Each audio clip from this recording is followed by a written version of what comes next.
Mahal na Diyos, kami po ay taus-pusong nagpapasalamat sa iyong paggabay sa naging mapayapa at matagumpay na halalan sa aming lungsod, aming probinsya at sa buong Pilipinas. Salamat po sa lahat ng bagong halal na lingkod bayan.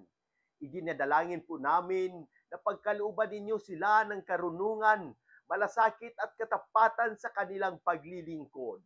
Naway maging bukas ang kanilang puso at isipan sa iyong kalooban upang ang kanilang pamumuno ay magdulot ng tunay na kaunlaran, katarungan at kapayapaan sa aming pamayanan.